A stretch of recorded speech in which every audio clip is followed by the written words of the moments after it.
Hi everyone. In this video, we are going to learn about the immobility. I am Jenlyn Bernard, working as tutor in College of Nursing.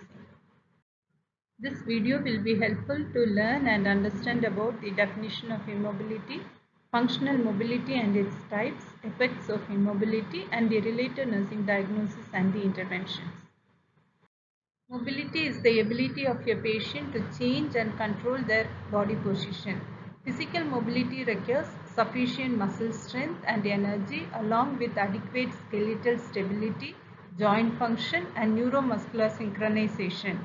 Anything that disrupts this integrated process can lead to impairment in mobility or immobility. Functional mobility is the ability of the client to move around in their environment, including walking, standing up from a chair, sitting down from standing, and moving around in bed. There are three main areas of functional mobility: bed mobility, transferring, and ambulation. Bed mobility, the ability of the client to move around in bed, including moving from lying to sitting and sitting to lying. Transferring, the action of the client moving from one surface to another. This includes moving from a bed into a chair or moving from one chair to another.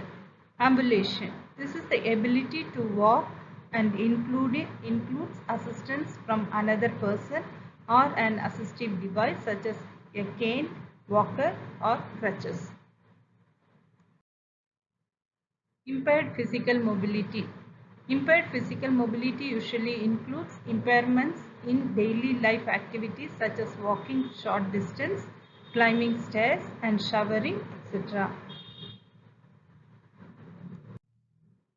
Immobility is a state in which the individual experiences or is at risk of experiencing limitation of physical movement or complete cessation of physical movement.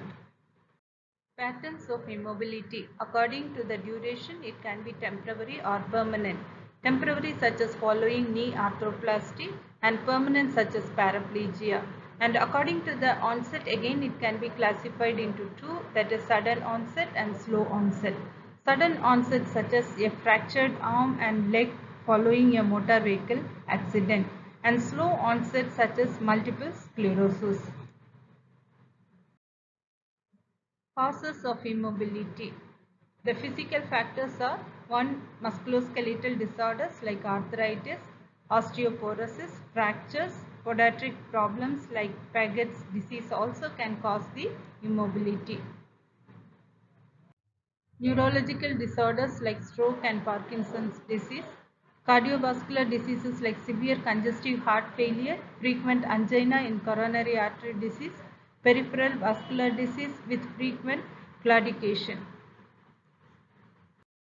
Pulmonary disease like severe chronic obstructive lung diseases and other health issues like acute or chronic pain, sensory factors like impairment of vision. These are the very common physical factors which cause the immobility. Psychological factors like fear about instability and fear of falling and depression also can cause the immobility. The other environmental factors are forced immobility in hospitals and nursing homes, inadequate aids for mobility and poor lighting. Immobilization for periods greater than 48 to 72 hours will result in changes in all body systems. The severity of the effects will be based on degree of immobility experienced, length of time of immobilization, and overall general health of an individual and the age factors. Due to immobility in the skin, there may be changes happen like skin breakdown, pressure ulcers, searing or friction. In the musculoskeletal system, muscle atrophy can happen. It begins after 1 day of immobilization. Muscle may lose half of their bulk after 2 months. Osteoporosis. Lack of stress on the bone causes an increase in calcium absorption, weakening the bone. Contractures.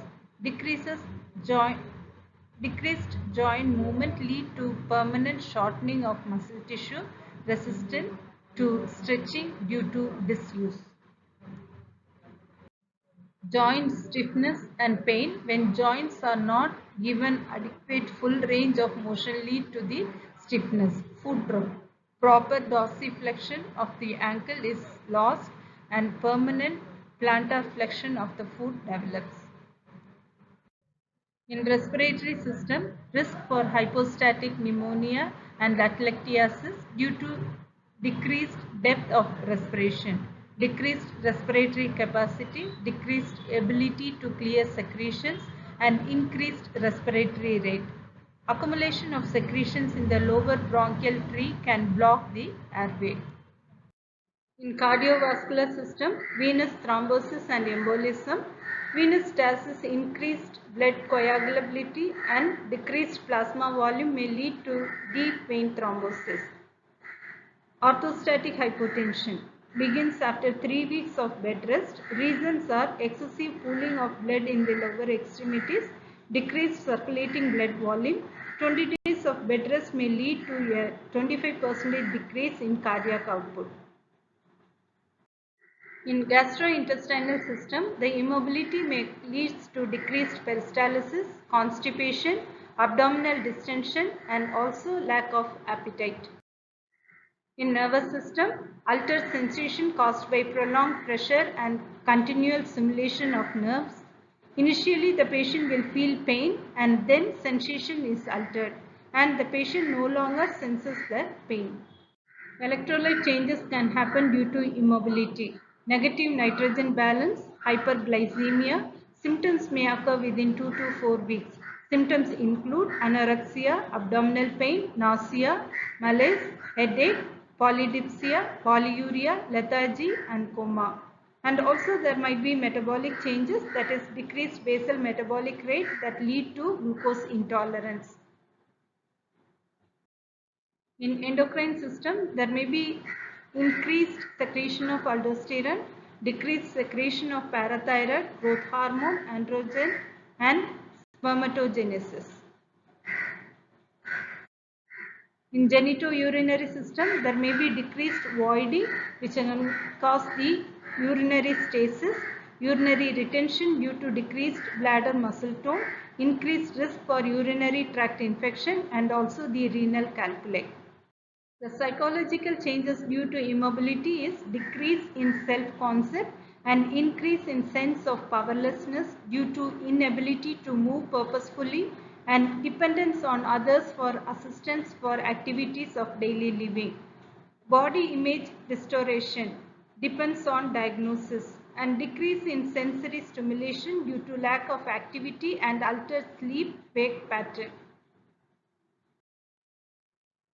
Increased risk of depression, which may cause the patient to become apathetic, possibly become of decreased sensory stimulation, or the patient may exhibit altered thought process, decreased social interaction. When the patient is in immobility, the nursing assessment has to be done on the following factors, that is age, developmental stage, health status, lifestyle, level of communication, sensory perceptual ability, cognitive awareness, decision making ability, ability to ambulate, and also identify the risk for falls.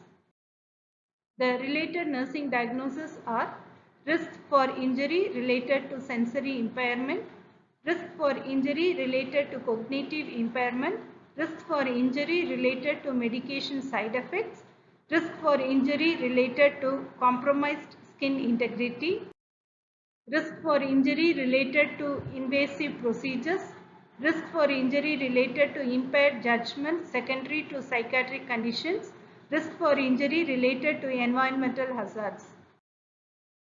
The nursing interventions are guide the patient to their surroundings, put the call light or call bell within the reach and teach how to call for assistance, enhance safety through the use of medical alarm system, avoid the use of physical and chemical restraints, obtain a healthcare provider's order if required for the restraints. Utilize the alternatives to restraint that can be used to prevent fall and injuries. If a patient is notably disoriented, consider using a special safety bed. If a patient has a new onset of confusion, render reality orientation and interacting with them.